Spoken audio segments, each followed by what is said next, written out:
Media रिपोर्टों के अनुसार बागेश्वर धाम सरकार धीरेन्द्र कृष्ण शास्त्री की कुल संपत्ति लगभग 19 करोड़ 50 लाख रुपए से 20 करोड़ रुपए के बीच आंकी गई है। यह संपत्ति उनकी कथा वाचन से होने वाली आय, भक्तों द्वारा दिए गए दान और चढ़ावे से आती है।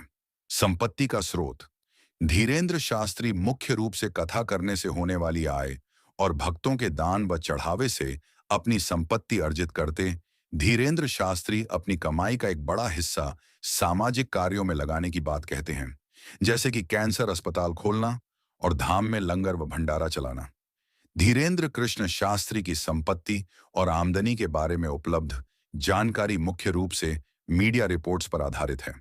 उन्होंने आधिकारिक तौर पर इसका कोई खुलासा नहीं किया है और न ही उनकी आमदनी का कोई स्थायी स्रोत है। उनकी कथाओं का शुल्क, भक्तों द्वारा दिए गए दान और चढ़ावे, उनकी आय के कथावाचक पंडित धीरेन्द्र कृष्ण शास्त्री इन दिनों काफी प्रखबरिया चैनल के कार्यक्रम में जब उनसे उनकी आमदनी के बारे में पूछा गया था, तो उन्होंने कहा कि उनकी कोई निश्चित आय नहीं है। इसका कारण यह है कि उनकी कोई कंपनी या व्यवसाय नहीं है।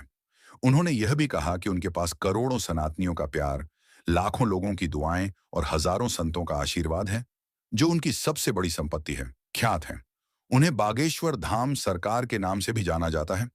पंडित धीरेन्द्र कृष्ण शास्त्री मध्य प्रदेश के छतरपुर जिले में स्थित बागेश्वर धाम के प्रमुख हैं। अपनी कथाओं और दिव्य दरबार के माध्यम से वे भक्तों के बीच काफी लोकप्रिय हैं।